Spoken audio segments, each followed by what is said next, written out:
Hi everyone, I'm Sophia, and today I have the pleasure of sharing with you our work SmartCookie, a split proxy defense against large-scale SYN flooding attacks.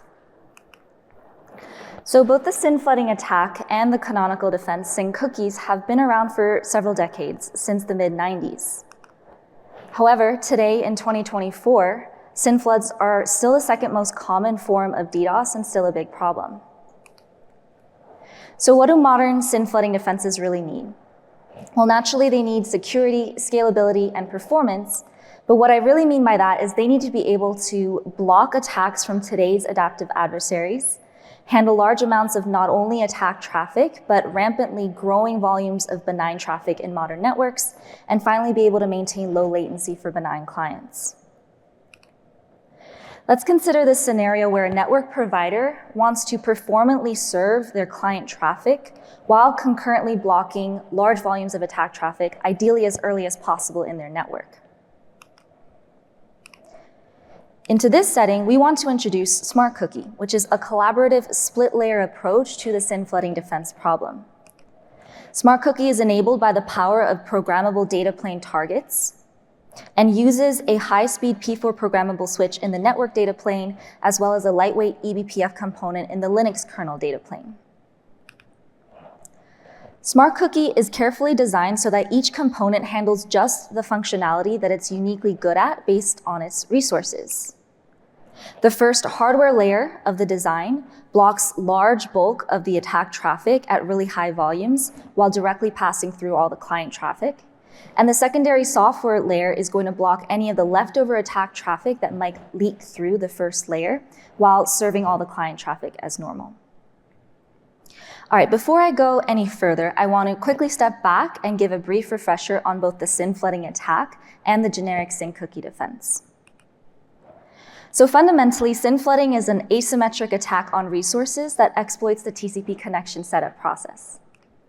In it, the adversary will send a flood of SYN packets towards the server, where the server is then required to allocate these memory blocks, which will store state needed for later on in the connection. Then the server responds with these SYN acknowledgement or SYN ACK packets, and finally, the adversary will just not return the ACK packet or the final connection setup packet, and ultimately leave the memory blocks hanging. The server runs out of memory, and this is denial of service for new requests. So the SYN cookie solution allows the server to trade memory resources for compute resources, where essentially the server can cryptographically generate these secure cookies, which will store the relevant state in place of the memory blocks. These cookie values will get sent over in the SYN ACK response packets, and then the server completely forgets about the interaction, so it no longer has to keep any state or memory. Then, even if the adversary doesn't complete the connection setup, since the server's memory was protected, it's able to serve other legitimate connection requests that go through the full setup. So this is the canonical SYN cookie defense, and we've already hinted that it still leaves something to be desired. So let's talk about some of the challenges. Why is it so hard to have a secure, scalable, and performant defense? Well, first of all, cryptographically computing cookies in software can end up becoming costly because the cookie generation and verification, along with some packet processing, has to be done for every single potential connection. This computational strain becomes a new attack vector on the server's resources, and ultimately the CPU capacity on the server can end up being easily overwhelmed, as it was only really designed to handle megabit per second to low gigabit per second rates. Ultimately, clients can experience denial of service all over again once the CPU's capacity has been reached. So naturally, researchers thought, why not just move the cookie defense and the computation to a hardware proxy? For example, in a high-speed programmable switch, which was designed to process at terabit per second speeds. Unfortunately, the hardware-only solutions today come with their own problems. Let's talk about the first one. So once the cookie defense has moved to a switch proxy, you'll notice that there are now two connections that have to be managed, one between the client and the proxy, and a second that the proxy will set up between itself and the server on behalf of the client.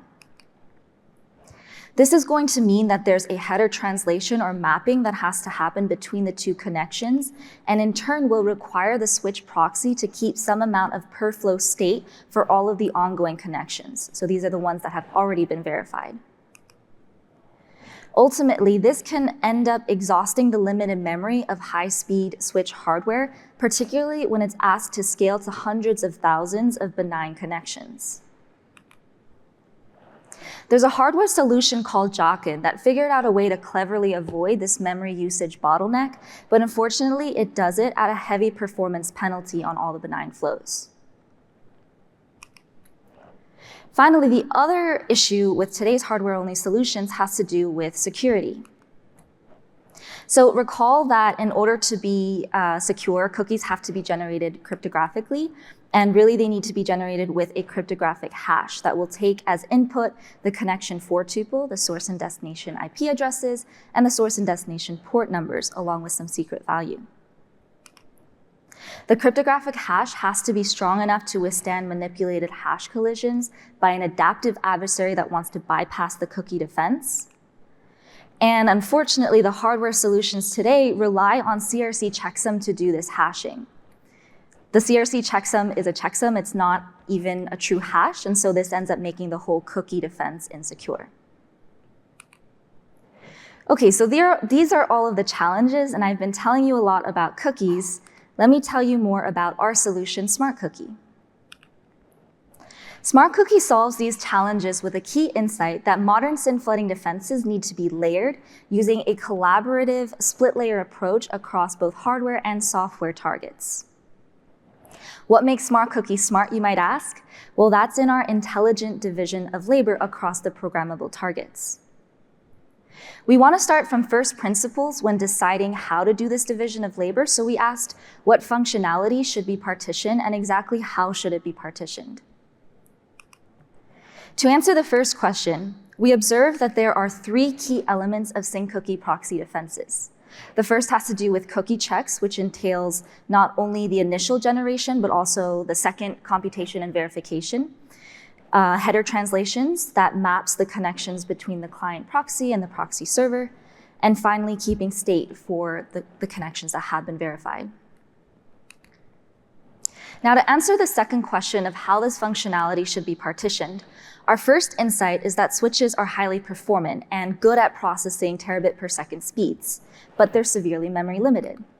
This means that switches make an excellent first line of defense for blocking large-scale attacks, but means they should not be asked to keep the per flow state for verified connections.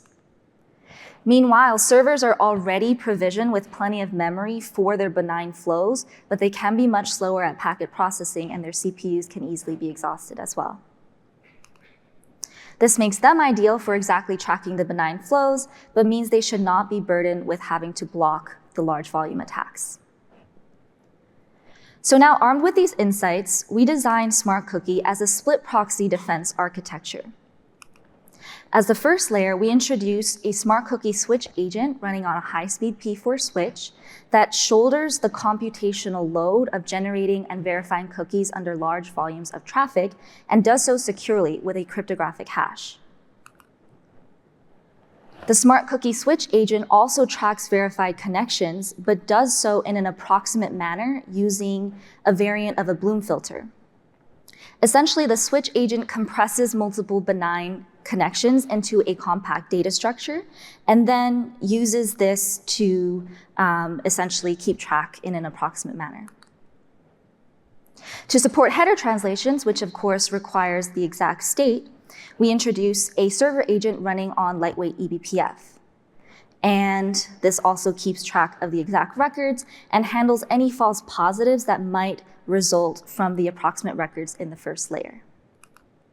We also introduce a custom collaborative protocol, and our system design does not require any modifications to either the client or the server's network stack, acting completely transparently.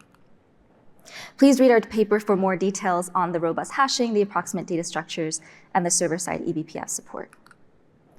So now for results, we wanted to evaluate, can SmartCookie actually deliver security, scalability, and performance? And indeed it does. I'll invite you to check out our paper for those. But in this talk, I'll highlight just the performance result.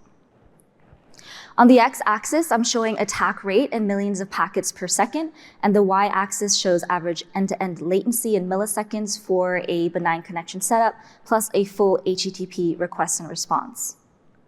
Note that this is for machines that are on the same network and does not include internet delays. So the baseline in gray shows a 1.08 millisecond latency, and SmartCookie in red hugs that line at 1.71 milliseconds all the way through to higher attack rates. Meanwhile, Xiaoqi begins at the lowest end-to-end latency of 11.12 milliseconds, and that's the penalty from some of their design choices. I also want to highlight that you can see a little bit of the scalability of SmartCookie in this result, in that both the kernel and Xiaoqi, around 3 and 36 Mpps respectively, you'll see that their latencies shoot up, and that's because they've just started to drop benign connections left and right. Meanwhile, SmartCookie maintains 0 packet loss until 136 Mpps and also supports reasonable client latency for higher attack rates. Please check out our paper for this and other results. Finally, to conclude, SmartCookie is a split proxy defense approach that exploits division of labor across targets using approximation in the earlier layers, but arriving at overall exact results by the final layer to provide security, scalability, and performance. Our vision for future work is that this split layer design approach could be applied to other protocols, attacks, and IDS/IPS systems. Finally, SmartCookie is open source, and I invite you to check out our paper and our publicly released artifacts as well. Thank you. Happy to take questions.